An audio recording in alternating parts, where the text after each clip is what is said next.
ಆತ್ಮೀಯ H16 news ಅರ್ಥಾತ್ ಹೇ ಸಿದ್ದರಾಮ್ಗೆ ಸ್ವಾಗತ. ನಾನು ನಿಮ್ಮವ್ವ MI ಅಥವಾ ಮಲ್ಲಪ್ಪ ಜೋತಾವರ್. ಆದ್ಮೇಲೆ JDSಗೆ ಹೊರವಾಯಿತ ಬಿಡದಿ. ಯಾಕಂತಂದರೆ ನಿಧಾನಕ್ಕೆ JDS BJPನೂ ಬದಿಗೆ ಸರಿಸ್ತಾ ಇದೆ. ಅದು ತನ್ನದಾದ ಅಸ್ತಿತ್ವ ಬೆಳೆಸ್ಕೊಳ್ಳೋದಕ್ಕೆ DK ಶಿವನದು ಅವಕಾಶ ಮಾಡಿಕೊಟ್ರ JDSಗೆ. ಅದು ಅವ್ರ ಏರಿಯಾದಲ್ಲೇನೆ, ಹಳೆ ಮೈಸೂರು ಏರಿಯಾದಲ್ಲ, ಅಲ್ಲೇ ಡಾಮಿನೆನ್ಸ್ ಇರುವಂಥದ್ದು. ಅಲ್ಲೇ ಅನುಕೂಲ ಮಾಡಿಕೊಟ್ರ DK ಶಿವಕುಮಾರ್ ಅವರು. ಯಾವುದು ನೋಡಿ ಮನುಷ್ಯ ವಿಚಿತ್ರ ಇರ್ತದೆ. ನಾವೇನೋ ಮಾಡ್ತಾ ಇರ್ತೀವಿ, ಏನೋ ಹೋಗಿಬಿಡ್ತದೆ, ನಾವೇನೋ ತಿಳ್ಕೊಂಡಿರ್ತೀವಿ, ಮತ್ತೇನೋ ಆಗ್ತಿರ್ತದೆ. ಯಾಕಂದ್ರೆ ಇದಕ್ಕೆ ಕಾರಣ ಇಷ್ಟ DK ಶಿವರ ಒಂದು ದೂರದೃಷ್ಟಿಕೋನ ಕಡಿಮೆ ಅದರ ಅನ್ನುವಂಥ ಮಾತು. ಯಾಕಂದರೆ ಹಿಂದೆ ಯಡಿಯೂರಪ್ಪನಿಂದ ಆಗಿರಲಿಲ್ಲ, ಸ್ವತಃ ಕುಮಾರಸ್ವಾಮಿಗಳು ಪ್ರಯತ್ನ ಮಾಡಿದ್ದು, ಅದು ಸುಳ್ಳೇನಲ್ಲ. ಕುಮಾರಸ್ವಾಮಿಗಳು ಇದಕ್ಕೆ ಅಡಿಪಾಯ ಹಾಕಿದ್ದು. ಈಗ ಅವ್ರ ಸುಳ್ಳು ಇವ್ರ ಸುಳ್ಳು ಹೇಳ್ತಾರೆ, ಇಬ್ಬರು ಕೂಡ ಮಾಡಿದಂಥದ್ದು. ಅದು ಮೊದಲು ಅವರು ಸುಳ್ಳು ಮಾಡಿದ್ರು, ನಂತರ ಇವ್ರು DK ಶಿವರು ಕೊಟ್ಟರು, ಯಡಿಯೂರಪ್ಪನವ್ರು ಮಾಡಿದರು. ಆದರೆ ಯಾರಿಂದೂ ಅದು ಸಾಧ್ಯ ಆಗಿರಲಿಲ್ಲ. ಯಾಕಂದ್ರೆ ಅಲ್ಲಿ ಬದುಕದ್ರಿ ಪಾಪ ಅವ್ರದ್ದು. ಫಲವತ್ತಾದ ಭೂಮಿ ಅದ, ರೈತರದ್ದು, ಅದನ್ನ ನಂಬಿ ಬದುಕ್ತಾ ಇದ್ದಾರೆ. ಆ ಬದುಕು ನಡೀತದೆ. ನೀವು ಕೋಟಿ ತೊಗೊಂಡು ಏನು ಮಾಡಿದ್ರು? 2 ಕೋಟಿ 3 ಕೋಟಿ, ನಾವು 3.5 ಕೋಟಿ ಕೊಡ್ತೀವಿ ಅಂತ ಹೇಳ್ತಾ ಇದ್ದಾರೆ. ಮತ್ತು ಅಷ್ಟು ಕೊಟ್ಟು ಹೌದು ಡೆವಲಪ್ಡ್ ಏರಿಯಾ ಆಗ್ತದೆ, ಡೆವಲಪಿಂಗ್ ಆಗ್ತದೆ, ನಿಮ್ಮ ಲಾಭ ಆಗ್ತದೆ, ಅನುಕೂಲಗಳಾಗ್ತವೆ ಖರೆ. ಆದರೆ ತಲತಲಾಂತರದ ನಂಬಿ ಬದುಕಿದವರು, ಕೋಟಿಗಳಿಗೂ ಮೀರಿದಂಥ ಬೆಲೆಗಳು ಭೂಮಿಗಳು ಅವರು ಇದ್ದಾವೆ. ಅವರು ಬದುಕದ ಅಲ್ಲೇ. ಇವತ್ತು ಅವರು ಒಂದಾಗ್ತಾಯಿದ್ರೆ ಎಲ್ಲೋ ಕೆಲವು ಮಂದಿ ಒಂದಿಷ್ಟು ಏಸಿಯಲ್ಲಿ ಕೂತ್ಕೊಂಡು ಭೂಮಿ ಇಟ್ಕೊಂಡಂಥವ್ರು ಮಾರಲಿಕ್ಕೆ ಹೊರಟಿದ್ದಾರೆ ಅಲ್ಲಿದ. ಅದನ್ನ ದುಡ್ಡು ಗಳಿಸುವಂಥದ್ದು, ಅದನ್ನ ನಂಬಿ ಬಾಳುವಂಥ ಜನ ಸಾಕಷ್ಟು ಇದ್ದಾರಲ್ಲ. ಈ ಕಲ್ಲಿ ಕಾಣ್ತಾ ಇದೆ, ಅಂಗೈ ಹುಣ್ಣಿಗೆ ಕನ್ನಡಿ ಏಕೆ ಅಂತ ಇಡೀ ರಾಜ್ಯದ ರೈತರ ಸಹಿತ ಅಲ್ಲಿ ಬಂದು ಹೋರಾಟ ಮಾಡ್ತಾ ಇದ್ದಾರೆ, ಸಪೋರ್ಟ್ ಮಾಡ್ತಾ ಇದ್ದಾರೆ. ಹೋರಾಟಗಾರರು ಹೋರಾಟಕ್ಕೆ ಸಪೋರ್ಟ್ ಮಾಡ್ತಾ ಇದ್ದಾರೆ. ಇಂಥ ಒಂದು ಘಟನೆಯನ್ನು ಅದರಲ್ಲೂ ಮುಖ್ಯವಾಗಿ JDS ತನಗೆ ಅನುಕೂಲ ಆಗುವಂಗೆ ಮಾಡ್ಕೊಳ್ಳಿಕ್ಕೆ ಭಾಳ ದೊಡ್ಡ ಅವಕಾಶವನ್ನು DK ಶಿವಕುಮಾರ್ ಅವರು ಮಾಡಿಕೊಟ್ರಿ ಇವತ್ತಂತ. ಇವತ್ತು ಅಧಿವೇಶನ ನಡೆದು ಅದು JDS ನಮ್ಮ ಅದರ ಮುಖ್ಯ ನಾಯಕರು ದೇವೇಗೌಡರು ದೊಡ್ಡ ಪ್ರಮಾಣದಲ್ಲಿ ಜನರು ಕೂಡಿಸ್ತಾ ಇದ್ದಾರೆ, ಮೂಮೆಂಟ್ ದೊಡ್ಡದು ಮಾಡ್ತಾಯಿದ್ದಾರೆ. ಯಾಕಂದ್ರೆ ಅವರು ಎಲ್ಲಿ ಕಾಲಲ್ಲಿ ನೆಲನ ಕುಸಿದು ಹೋಗಿಬಿಟ್ಟಿತ್ತು. ಏನಪ್ಪ ಇದ್ರ ಗತಿ ಅಂತೇಳಿ. ಯಾಕೆ ಮೊನ್ನೆ ಓಟು ಒಡೆದು ಹೋಗಿಬಿಟ್ಟು ನೋಡಿದಿರಿ ಪರಿಷತ್ ಚುನಾವಣೆಯಲ್ಲೇ ನಿಧಾನಕ್ಕೆ ಒಬ್ಬೊಬ್ಬರೊಬ್ಬರು ಬಿಟ್ಟು ಹೋಗ್ತಾ ಇದ್ದಾರೆ. ಅಲ್ಲಿ ಏನೂ ಉಳಿದಿಲ್ಲ. ಮತ್ತು ಆಡಿ ಹೋದಂಥವ್ರು ಟೀಕಾ ಮಾಡ್ತಾಯಿದ್ದಾರೆ, ಅಪ್ಪ ಮಕ್ಕಳ ಪಕ್ಷ ಇದು ಅಂತೇಳಿ. ಹೀಗಾಗಿ ನಮಗೆ ಭವಿಷ್ಯ ಐತಿ ಇಲ್ಲೋ ಅನ್ನೋ ಭಯ ಆಗಿತ್ತು ಅವ್ರಿಗೆ. ಅದರಲ್ಲೂ ಒಬ್ಬ ಹುಡುಗಂತಿ ನಮ್ಮ ದೇವೇಗೌಡರ ಮೊಮ್ಮಗ, ನಿಮಗೆ ಗೊತ್ತದ, ಜೈಲಲ್ಲಿ ಹೋಗಿ ಅವ್ರಿಗೆ ಇನ್ನೂ ಒಂದು ಸ್ವಲ್ಪ ಇದೆಲ್ಲ ನೆಲೆಗಟ್ಟಿನಲ್ಲೇ ಪಕ್ಷ ದಿನದ ದಿನಕ್ಕೆ ವೇಕ್ ಆಗ್ತಾಯಿತ್ತು. ಅದೇ ಕಾಲಕ್ಕೆ ನಮ್ಮ ಏನಪ್ಪ ಅಂತಂದ್ರೆ JDSನ ಈ ಎಲ್ಲ ನಾಯಕರು ಇನ್ನುಳಿದ ಅವ್ರನ್ನ ಬಿಟ್ಟು, ಕುಟುಂಬದ ನಾಯಕರನ್ನ ಬಿಟ್ಟು ಇನ್ನುಳಿದೆಲ್ಲ ನಾಯಕರು ಬಿಟ್ಟು ಹೋಗಿಬಿಟ್ಟಿದ್ರು ಇವತ್ತು. ಹೀಗಾಗಿ ಇವತ್ತು ಅಳಿವು ಉಳಿವಿನ ಹಂತಕ್ಕೆ ಬಂದಿದ್ದಿತ್ತು JDS. ಇಂಥ ಸಂದರ್ಭದಲ್ಲೇ ಅದು ಪೂರ್ತಿಯಾಗಿ ಏನು ಅವ್ರ ತಲೆಯಲ್ಲಿತ್ತು ಒಟ್ಟು DK ಶಿವಕುಮಾರ್ ಅವ್ರಿಗೆ ಒಟ್ಟಿನಲ್ಲಿ JDS ಇಲ್ಲ ಮಾಡಬೇಕು ಅಂತ ಅನೇಕ ಜನರು ತಮ್ಮ ತೋಳು ಪ್ರಯತ್ನ ಮಾಡಿದರು. GT ದೇವೇಗೌಡರು ಅವರು ಅದನ್ನು ಬಿಟ್ಟು ಬಂದರು. ವಿಶ್ವನಾಥ್ ಅವ್ರು ಹೋದರು, ಬಂದರು, ಅವರು ಬಂದರು. ಹೀಗೆ ಇಡೀ ಮತ್ತು ಇನ್ನೂ ಅನೇಕ ಭಾಳ ನಾಯಕರಿದ್ದರು JDS. ಅವ್ರು ಬಿಟ್ಟು ಹೋಗಿದ್ದು ಈ ತಂದೆ ಮಕ್ಕಳ ಒಂದು ಪಕ್ಷಪ ಅಂತೇಳಿ. ಇವತ್ತೇನಾಗಿಬಿಟ್ಟಿದ್ದಪ್ಪ ಅಂದ್ರೆ ಯಾರೂ ಇಲ್ಲ. ನಿಧಾನಕ್ಕೆ ಇಬ್ರಾಹಿಮ್ರು ಸಹಿತ ಬಿಟ್ಟು ಹೋಗ್ಬಿಟ್ಟು CM ಇಬ್ರಾಹಿಮ್ರು ಅವರು ಅತ್ಯಂತ ಕಠೋರ ದೇವೇಗೌಡರ ಭಕ್ತರು, ಗುರು ಶಿಷ್ಯರ ಸಂಬಂಧ, ಅವರು ಬಿಟ್ಟು ನಡೆದು ಹೋಗಿಬಿಟ್ರು. ಹೀಗಾಗಿ ಇವತ್ತು JDS ಒಂದು ರೀತಿಯಿಂದ ಅನಾಥ ಪ್ರಜ್ಞೆಯಲ್ಲಿದ್ದಾಗ ಒಂದು ಬೆಸ್ಟ್ ಅವಕಾಶವನ್ನು DK ಶಿವಕುಮಾರ್ ಅವರು ಒದಗಿಸ್ಬಿಟ್ರು. ಬಿಡದಿ ಸಮಸ್ಯೆಯನ್ನು ತಾವು ಕಂಟ್ರೋಲ್ ತೊಗೊಳ್ಬೇಕು, ಡೆವಲಪ್ ಮಾಡ್ಕೋಬೇಕು. ಅದನ್ನು ಸಹಜ ಆಸೆ ಇರ್ಬೋದು. ದುಡ್ಡು ಸಾಕಷ್ಟು ಬರ್ತದೆ, ಇದನ್ನ ಅನುಕೂಲಗಳಾಗ್ತಾವೆ, ಅನೇಕ ಕಾರ್ಪೊರೇಟ್ಗಳು ಬರ್ತಾರೆ, ಅದನ್ನ ದುಡ್ಡು ಬರ್ತದೆ, ರಾಜ್ಯನೂ ಅದು ತಮ್ಮದು ಅನುಕೂಲಗಳಾಗ್ತವೆ, ಪೊಲಿಟಿಕಲ್ ಪಾರ್ಟಿ ಫಂಡ್ಗಳಾಗ್ತವೆ. ಈ ಎಲ್ಲ ಲೆಕ್ಕ ಹಾಕಿ ಮಾಡಿದರು. ಆದರೆ ಅದು ರಿಸಲ್ಟ್ ಯಾವಾಗ ಏನಾಗ್ಯದಪ್ಪ ಅಂತಂದ್ರೆ ದೇವೇಗೌಡರು ಇದನ್ನು ಸರಿಯಾಗಿ ಬೆಳೆಸ್ಕೊಳ್ತಾ ಇದ್ದಾರೆ, ಕುಮಾರಸ್ವಾಮಿ ಸರಿಯಾಗಿ ಬೆಳೆಸ್ಕೊಳ್ತಾ ಇದ್ದಾರೆ. ಅಲ್ಲಿ ರೈತರ ಸಿಟ್ಟನ್ನು, ಭೂಮಿಯನ್ನು ಕಳ್ಕೊಳ್ಳೋವಂಥವ್ರ ಸಿಟ್ಟನ್ನು ಸರಿಯಾಗಿ ಯುಟಿಲೈಸೇಷನ್ ಮಾಡಿ ತಮ್ಮ ಪಕ್ಷವನ್ನು ಇನ್ನಷ್ಟು ಗಟ್ಟಿ ಮಾಡ್ಕೊಳ್ತಾ ಇದ್ದಾರೆ.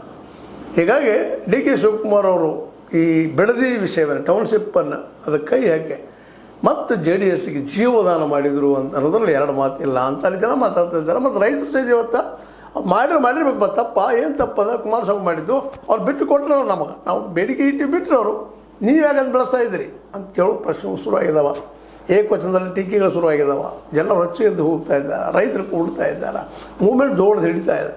ಯಾವ ರಾಹುಲ್ ಗಾಂಧಿ ಅವರು ರೈತರ ಪರ, ಬಡವರ ಪರ, ಕಾರ್ಮಿಕರ ಪರ ಅಂತ ಏನು ಒಂದು ಅಟ್ಮಾಸ್ಫಿಯರ್ ಕ್ರಿಯೇಟ್ ಮಾಡ್ಕೊಳ್ತಾ ಇದ್ರು, ಜಂಜಿ ಪರ, CJP ಪರ ಅನ್ನುವಂಥ ವಾದನ ಕ್ರಿಯೇಟ್ ಮಾಡ್ತಾಯಿದ್ರು. ಅದನ್ನೆಲ್ಲ ಒಮ್ಮೆ ಕರ್ನಾಟಕದಲ್ಲೇ ಹೇಳ್ತೀವಿ ನಾವು ಡೆಮಾಲಿಷ್ ಮಾಡಿದಂಗೆ ಈ ಬಿಡದಿ ವಿಷಯ ತೆಗೆದುಕೊಂಡ DK ಶಿವಕುಮಾರ್ ಅವರು ಏನಾದಲ್ಲ ಈ ಒಂದು ಸಮಸ್ಯೆಯನ್ನು ತಮ್ಮ ಮೇಲೆ ಎಳ್ಕೊಂಡ್ರು ಅನ್ನೋದರಲ್ಲಿ ಭಾಳಷ್ಟು ಜನ ಇದು ಒಪ್ಪಿಗೆ ಕೊಡ್ತಾ ಇದ್ದಾರೆ. ಇದನ್ನು ಸರಿಯಾಗಿ ದುಡಿಸ್ಕೊಳ್ಳುವಂಥ ಪ್ರಯತ್ನ, ಪಾದಯಾತ್ರೆ ಮತ್ತೊಂದು ಮುಗಿದೊಂದು ಮಾಡ್ತಾ ಇನ್ನಷ್ಟು ದೊಡ್ಡದು ಮಾಡಿ ಇದ್ರ ಒಟ್ಟಿನಲ್ಲಪ್ಪ ಕ್ಯಾನ್ಸಲ್ ಆಗಲೇಬೇಕು ಅಂತೇಳಿ ಅನುಕೂಲ ಇದ್ದರೆ ಸ್ವಲ್ಪ ದೋಸ್ತಿ ಮಾಡಿಕೊಂಡು BJP ಜೊತೆಗೆ ಇನ್ನು ಕೆಲವು ಕಡೆ ತಾವು ಮುಂದೋಕ್ಕು. ಈಗಾಗಲೇ JDS ತಮ್ಮ ಅಭ್ಯರ್ಥಿಗಳು ಘೋಷಣೆ ಸಹಿತ ಮಾಡ್ಕೊಳ್ಳಿಕ್ಕೆ ಶುರು ಮಾಡಿದ್ದಾರೆ ನಿಧಾನಕ್ಕೆ ಅನ್ನುವಂಥ ಶಬ್ದಗಳು ಕೇಳಿ ಬರ್ತಾ ಇದ್ದಾವೆ. ಒಟ್ಟಲ್ಲಿ ತನ್ನ ಅಸ್ತಿತ್ವಕ್ಕಾಗಿ ಏನೇನು ಮಾಡಬೇಕಾಯಿತು JDS ಇವತ್ತು ಮಾಡ್ತಾಯಿದ್ದ. ಈಗಂತೂ ಜಬರ್ದಸ್ತಾಗಿ ಈ ಜನರನ್ನು ಕೂಡಿಸಿ, ರೈತರನ್ನು ಕೂಡಿಸಿ ಪ್ರತಿಭಟನೆ ಮಾಡುವಂಥ ಕೆಲಸವನ್ನು ಇವತ್ತು ಮಾಡ್ತಾ ಇದ್ದಾರೆ JDSದವರು. ಹೀಗಾಗಿ JDSಕ್ಕೆ ಕಳೆದು ಹೋದಂಥ ಒಂದು ಸ್ಥಾನವನ್ನು, ಅದರಲ್ಲೂ ಈ ಮೈಸೂರು ಏರಿಯಾದಲ್ಲಿ ಇನ್ನಷ್ಟು ಸ್ಥಾನಗಳು ಹೆಚ್ಚಾಗುವಂಥ ಕೆಲಸವನ್ನು ಇಂಡೈರೆಕ್ಟಾಗಿ ಇವತ್ತು DK ಶಿವಕುಮಾರ್ ಅವರು ಮಾಡಿಕೊಟ್ಟಿದ್ದರಿಂದಾಗೆ ನಮ್ಮ HD ಕುಮಾರಸ್ವಾಮಿ ಆಗಿರ್ಬೋದು, ದೇವೇಗೌಡರು ಆಗಿರ್ಬೋದು ಒಂದಿಷ್ಟು ನಿಟ್ಟುಸಿರು ಬಿಡುವಂಗಾಗಿದೆ. ಯಾಕಂದ್ರೆ ಈ ಒಂದು ರಾಜಕೀಯ ಪಕ್ಷ ಮೇಲೆ ಹೇಳಬೇಕಾಗಿತ್ತು ಅಂದರೆ ಅದರ ಮುಖ್ಯ ಏನಪ್ಪ ಅಂದರೆ ಬಡವರ ಪರ, ರೈತರ ಪರ ಅಂತ ಘೋಷಣೆಗಳು ಕೂಗುವಂಥದ್ದು. ಅವ್ರು ಮಾಡ್ತಾರೋ ಇಲ್ಲೋ ಗೊತ್ತಿಲ್ಲ. ಯಾಕಂದರೆ ಈಗ ಅನೇಕ ಕಡೆ ನೋಡ್ತಾ ಇದ್ವಿ ನಾವು, ಸಾಕಷ್ಟು ಘೋಷಣೆ ಮಾಡ್ತಾರೆ, ಅಧಿಕಾರಕ್ಕೆ ಬಂದ್ಕೊಳ್ಳಿ ಅದೆಲ್ಲ ಮರೆತು ಬಿಡ್ತಾರೆ. ಒಂದಿಷ್ಟು ಅಲ್ಲೆಸ್ಟಲ್ಲಿ ಏನೋ ಒಂದಿಷ್ಟು ಸಾಲ ಮನ್ನಾನೋ ಅಂಥ ಒಂದು ಗಿಮಿಕ್ಗಳನ್ನು ಮಾಡಿ ನಂತರದಲ್ಲಿ ಎಷ್ಟೋ ಜನ ಒಂದು 10 ಮಂದಿ ಕೊಟ್ಟು 100 ಮಂದಿನ ದೂರ ಸರಿಸುವಂಥ ಕೆಲಸಗಳು ನಾವು ನೋಡ್ತಾ ಇದ್ವಿ. ಒಟ್ಟಾರೆಯಾಗಿ ನಮ್ಮ ಜನತಾದಳ ಮೋಸ್ಟ್ಲಿ ಮುಗಿದೋಗಿತ್ತು ಅನ್ನುವಂಥ ಸ್ಥಿತಿಯಲ್ಲಿದ್ದಾಗ ಈಗ ಮರಳಿ ಅದು ತನ್ನ ಅಸ್ತಿತ್ವವನ್ನು ಪಡ್ಕೊಳ್ಳಿಕ್ಕೆ ಪ್ರಯತ್ನ ಮಾಡ್ತಾಯಿದೆ. ಅದರಲ್ಲಿ ಯಶಸ್ವಿನೂ ಆಗ್ತದೆ ಅನ್ನೋಂಥ ಮಾತುಗಳು. ಯಾಕಂದ್ರೆ ಅವರ ಮನೆತನ, ಅದರಲ್ಲಿ ದೇವೇಗೌಡರು, ಅವ್ರ ಮಕ್ಕಳು, ಮೊಮ್ಮಕ್ಕಳು, ವಿಶೇಷವಾಗಿ ರೇವಣ್ಣ ಆಗಿರ್ಬೋದು, ಮತ್ತೇನೋ ಆಗಿರ್ಬೋದು, ಇವರೆಲ್ಲರೂ ಪ್ರಜ್ವಲ ಅಂತ ಕೆಲಸ ಮಾಡೋದು ಹೋಗಿದ್ರೆ ಇವತ್ತು ಪ್ರಜ್ವಲ ನಾಯಕ ಇರ್ತಿದ್ದ ನಿಖಿಲ್ ಅವರ ಜಾಗದಲ್ಲಿ. ಆದರೆ ತುರಂತ ಏನಪ್ಪ ಅಂದ್ರೆ ಪ್ರಜ್ವಲ ಮಾಡಿದ ತಪ್ಪಿನಿಂದ ಪಾರ್ಟಿ ದೊಡ್ಡ ಹೊಡೆದು ಬಿತ್ತು ಅನ್ನೋದು ಸುಳ್ಳಲ್ಲ. ಇವತ್ತು ಜೈಲದಲ್ಲಿದ್ದೂ ಸಹಿತ ಇನ್ನೂ ಏನೇನೋ ನೀಲಿ ಫಿಲ್ಮ್ಗಳನ್ನು ಏನೇನು ನೋಡುವಂಥ ಕೆಲಸ ಮಾಡೋದನ್ನು ನೋಡಿದಾಗಂತೂ ಇನ್ನೂ ದೊಡ್ಡ ಹೊಡೆತ ಕೊಟ್ಟು ಹೋದ ಪ್ರಜ್ವಲ್, ರೇವಣ್ಣ. ಆದರೆ ನಿಖಿಲ್ ಇವತ್ತು ಅದೆಲ್ಲದನ್ನು ದೂರ ಬಂದ ಹೋರಾಟ ಮಾಡುತ್ತೆ, ಪಕ್ಷ ಕಟ್ಟುವಲ್ಲೇ ದೇವೇಗೌಡರು ಫಾಲೋವರಪ್ಪ ನಾನು ತೋರಿಸ್ಕೊಳ್ಳಲು ಯಶಸ್ವಿಯಾಗಿದ್ದಾರೆ. ಅದೇನೋ ಆಗಲಿ, ತಂದೆ ಮಕ್ಕಳದು, ಕುಟುಂಬದ್ದು, ಅದು JDS ಅದು ಮಾತು ಬೇರೆ.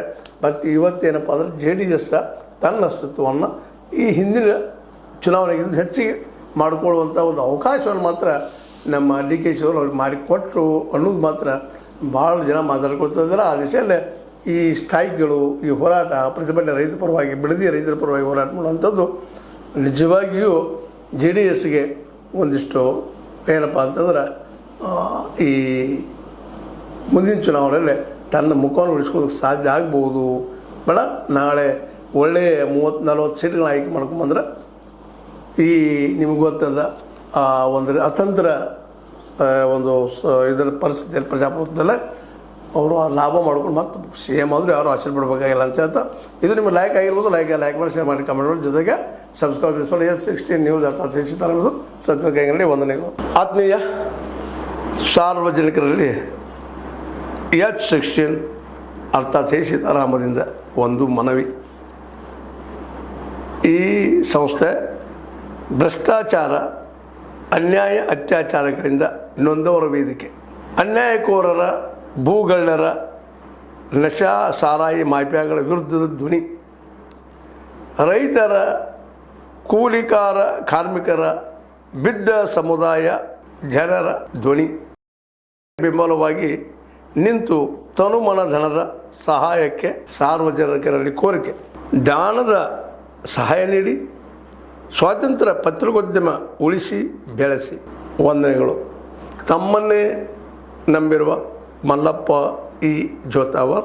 ಈ ಕೆಳಗಿನ QR ಸ್ಕ್ಯಾನ್ ಮಾಡಿ ಅಥವಾ ಈ ನಂಬರ್ ಅಂದರೆ 7411402405ಗೆ ಇಲ್ಲ 9686864852ಗೆ ನೀವು ಫೋನ್ಪೇ ಮಾಡಿ, ಪೇಟಿಎಮ್ ಮಾಡಿ ಅಥವಾ ಇನ್ನಾವುದೇ ಮಾಧ್ಯಮದಿಂದ ಗೂಗಲ್ ಮೂಲಕ ಸಹಾಯ ಮಾಡಿ ಈ ಪ್ರಾಮಾಣಿಕ ಪತ್ರಿಕೋದ್ಯಮವನ್ನು ಉಳಿಸಿ ಅಂತ ಮತ್ತೊಮ್ಮೆ ವಂದನೆಗಳು.